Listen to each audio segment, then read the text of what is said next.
What I have here is a tiny little lens for micro 4/3 cameras like this one, the GH5. I'm going to tell you why you might be interested in getting one of these lenses yourself, and I'm going to give you a view through the lens live here from my GH5. So let's talk a little bit about the specifications for this 14mm lens.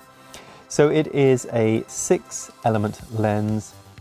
It goes down to an aperture of 2.5 and its closest focusing distance is 0.18 meters.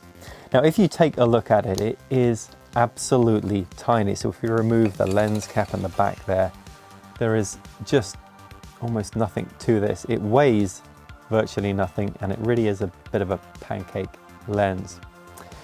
But it has the advantage of being very cheap at $200 compared to some other lenses you can get for micro 4/3 cameras. It's a native lens, so it works particularly well with Lumix cameras. And yeah, super lightweight and easy to carry around. So let's put it on the GH5 and just spend a moment here taking a look at what that looks like. It really is super narrow. Now here is my basement seen through this lens. It's a very wide lens, as you can see. So if I were to turn this onto myself, you can see here that this is suitable really for vlogging, because I'm just at arm's length here, and yeah, that's just a very easy lens to control. Turn it back.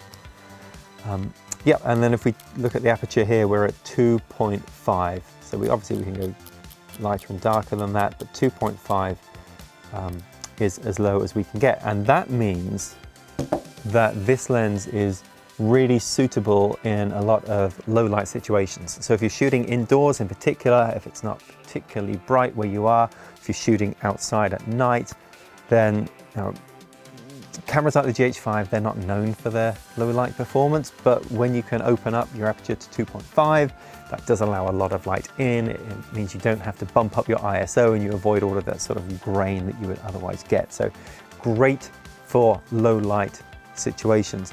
Now let's take a look at the bokeh from this lens. I have actually over here a bottle of wine. So let's get this guy in focus. There we go.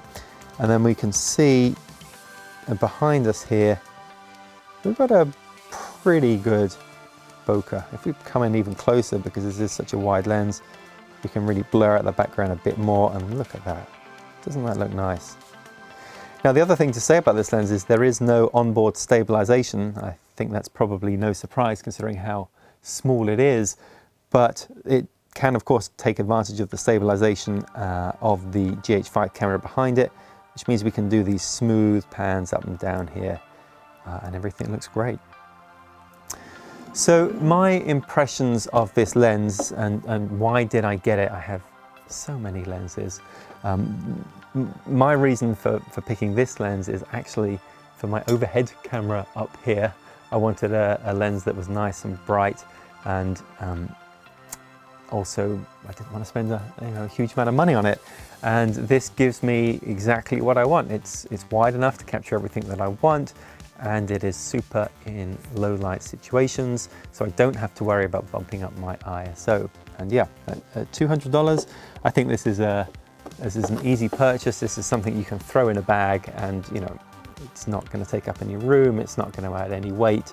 So it's a very versatile lens, and yeah, I think it's well worth looking at. Now, I have a lot more lenses than this, and if you're interested in some of the other Lumix lenses, I've done a video that covers every one that I've got, which is quite extensive. So if you want to see why you might want some other lens ranges and the use cases for doing that, please check out that video. It is included in the YouTube end screen. I've also done individual reviews and comparisons for many of the other lenses as well. Thank you very much for watching, and I will see you on the next one.